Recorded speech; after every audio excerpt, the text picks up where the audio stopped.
Hello everyone, welcome to technical math VBN channel. Student, हर एक की विश होती है कि मैं अपने कैरियर में सक्सेसफुल हो जाऊं। तो उस सक्सेस के लिए वो बहुत सी स्ट्रेटजीज़, बहुत सी वो टेक्निक यूज़ करते हैं। तो कुछ गाइडलाइन ऐसी हैं जिनका मिलना टाइम के लिहाज से बहुत ज़रूरी है। कुछ स्टूडेंट कहते हैं कि हम डॉक्टर बनना चाहते हैं, गुड। अब कुछ की विश होती है इंजीनियर बनना है, फाइन। एंड कुछ बिजनेस प्रोफेशनल बनना चाहते हैं। बट होता क्या है, अल्टीमेटली एंड पर वो अपनी जो विश होती है उसको पूरा नहीं कर पाते। उसमें बहुत सी प्रॉब्लम्स और बैरियर्स आते हैं, वो जो हैं वो लाइफ में डिफरेंट आते हैं। बट मैं आपके लिए 4 टिप्स ऐसे लेके आया हूँ कि जिन पर अमल करने से आई थिंक कि आपको बहुत फ़ायदा हो जाएगा ड्यूरिंग स्टडी।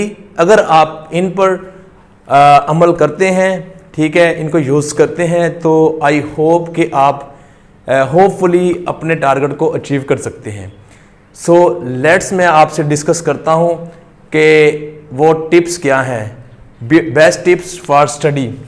तो फर्स्ट ऑफ ऑल जो टिप नंबर 1 है वो मैं लेके आया हूं। मेरा ये मानना है कि do your homework daily. I think do your homework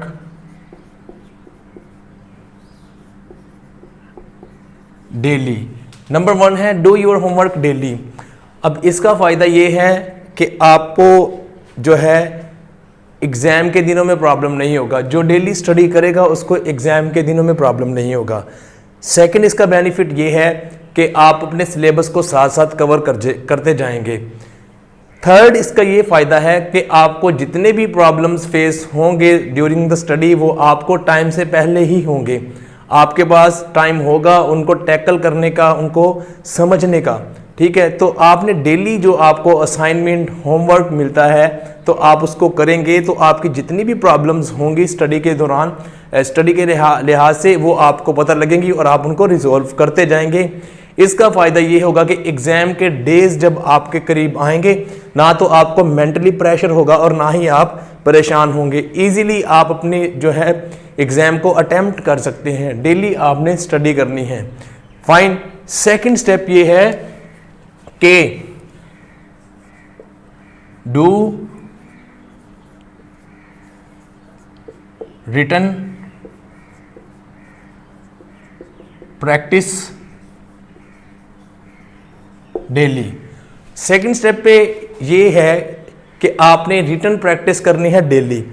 अब ये नहीं है कि आपके पास 3 यूनिट्स मिले हुए हैं आपको तो आप 3 यूनिट ही लिखें तो आपको तो बहुत टाइम लग जाएगा। स्मार्ट वर्किंग आपने करनी है। जहाँ से आपको लगे कि ये टफ है उसको आपने मेमोराइज करना है, लिख लेना है।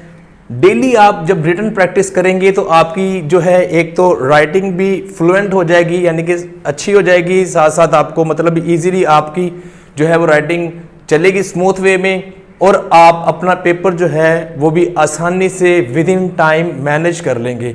रिटन प्रैक्टिस बहुत ज़रूरी है ड्यूरिंग स्टडीज़। तो जो स्टूडेंट्स ऐसे होते हैं जो जस्ट पढ़ते हैं, रीड करते हैं, रिटन प्रैक्टिस नहीं करते, उनको एग्ज़ाम में प्रॉब्लम होता है। वो स्टूडेंट जो डेली होमवर्क करने के साथ रिटन प्रैक्टिस भी करते हैं वो बहुत ज़्यादा सक्सेसफुल रहते हैं। तो आपने रिटन प्रैक्टिस भी करनी है। थर्ड नंबर है जो बहुत इंपॉर्टेंट, वेरी इंपॉर्टेंट है,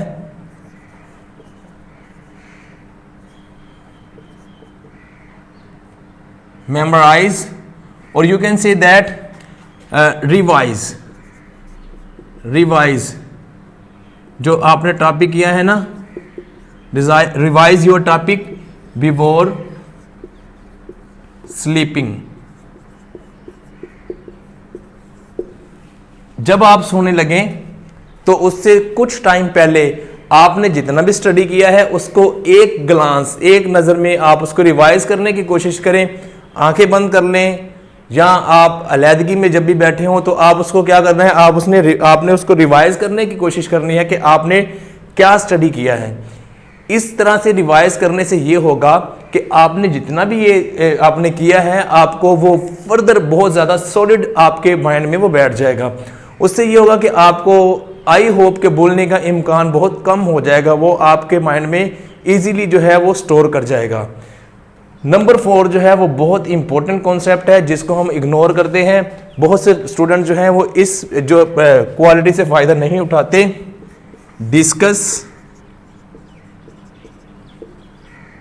डिस्कशन विद पीयर्स। ये पीयर्स का वर्ड मैंने यूज किया। आपने जो टॉपिक पढ़ा है आप ट्राई करें, डिस्कस करें अपने पीयर्स के साथ। अब पीयर्स क्या होते हैं? आपके एज फेलो, आपके क्लास फेलो, ठीक है। जितने भी स्टूडेंट्स आपके क्लास में पढ़ रहे होते हैं वहाँ से आप पेयर बना ले किसी के साथ भी, किसी को दोस्त आपके फ्रेंड्स होंगे तो वो आप उनसे डिस्कस करें। जब आप डिस्कस करेंगे तो आपकी अगर कोई कंफ्यूजन रह गई है जो इन 3 स्टेप्स में आपने पूरी नहीं की, वो आपकी इस 4th स्टेप में पूरी हो जाएगी। तो आपने डिस्कशन पे भी बहुत फोकस करना है। वो स्टूडेंट्स जो मेडिकल के स्टूडेंट्स हैं या बिजनेस जो प्रोफेशनल बनना चाहते हैं, तो इंजीनियर स्टूडेंट्स जो इंजीनियर बनना चाहते हैं उनको चाहिए कि डिस्कशन पे ज़्यादा फोकस करें ड्यूरिंग स्टडी।